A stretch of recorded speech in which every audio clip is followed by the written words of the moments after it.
Welcome back, everyone. So today we're going to be talking about what is economics. So when you think of economics, what do you think of? We're going to go over a definition and we'll go over a couple examples as well.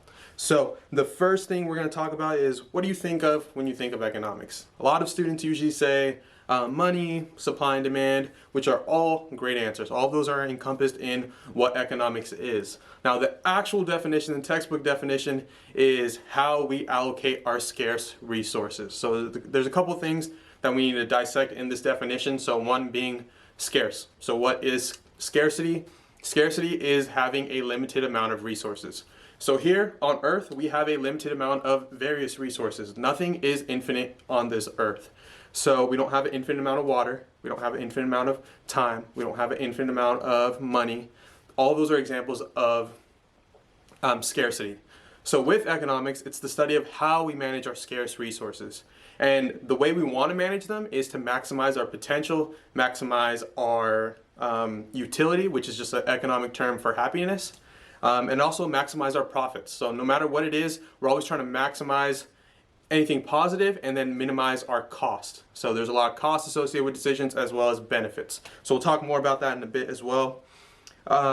So another thing with economics, there's two main branches. So we have microeconomics and then we also have macroeconomics. Micro is small scale. So we focus on households and firms, how they interact in the market. When we look at macro, macro is large scale. We're looking at governments, we're looking at the overall health of an economy, basically through GDP, different statistics, economic growth, all of those are encompassed in macro. So there's micro and there's macro. When you think of micro, small scale, macro, large scale. The next thing I want to talk about is, as humans, we always want more. As humans, we have unlimited wants. Now, example of that would be, if I offer you $1 or $5, what would you say? For the most part, you would be saying $5. If I offered you 5 or 10, you would say 10.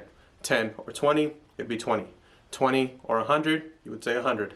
100 or 1,000, you would say 1,000. Again, this will never stop. If you're offered more and more, you're always going to take more. So as humans, we have unlimited wants, but we have limited resources on Earth. So it's what we do with our limited resources to maximize our potential, our profits, or our utility, again, which is happiness. So those are the things that we try to do with economics. All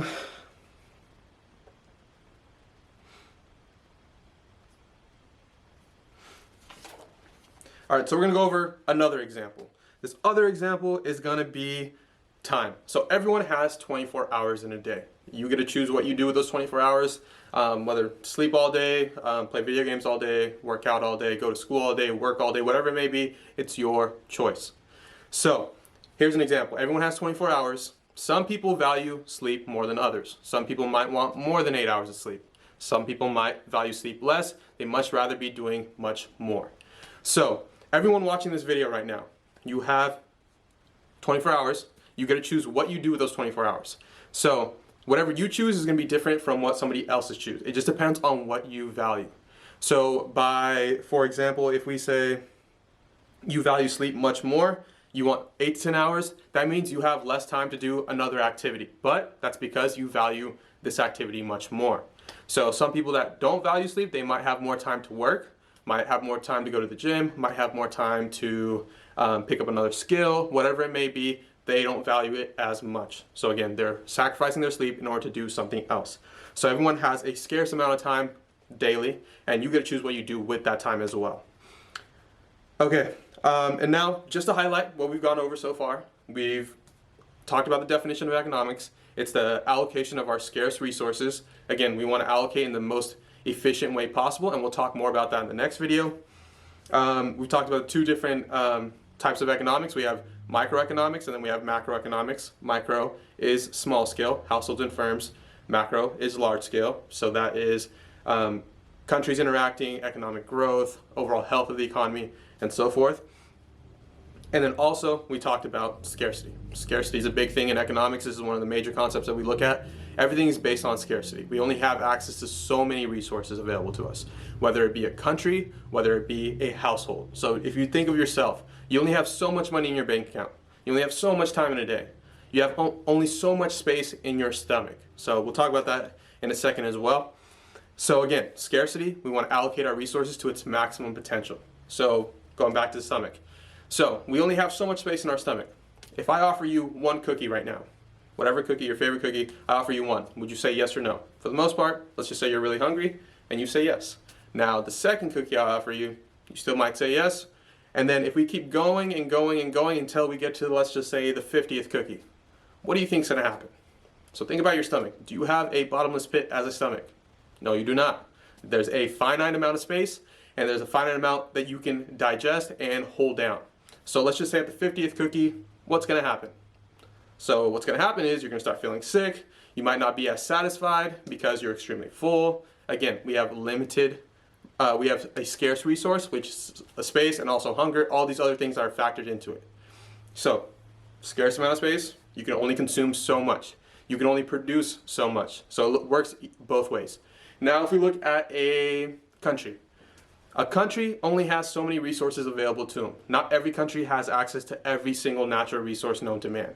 They might have a certain amount, but that might not be an infinite amount. Again, we don't have an infinite amount of oil, not an infinite amount of water, and so forth.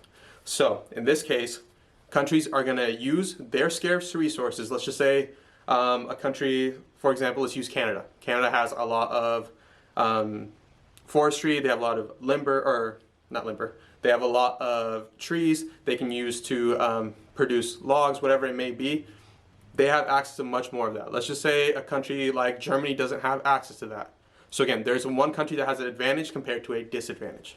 So we're going to talk about that in the next video. We'll talk about opportunity cost, the cost of producing something, what you give up, and so forth. So that's going to be it for this video. If you guys have any questions, by all means, leave a comment in the comment section. Make sure to like and subscribe. Thank you guys for watching this video, and I'll see you guys next time. Thank you.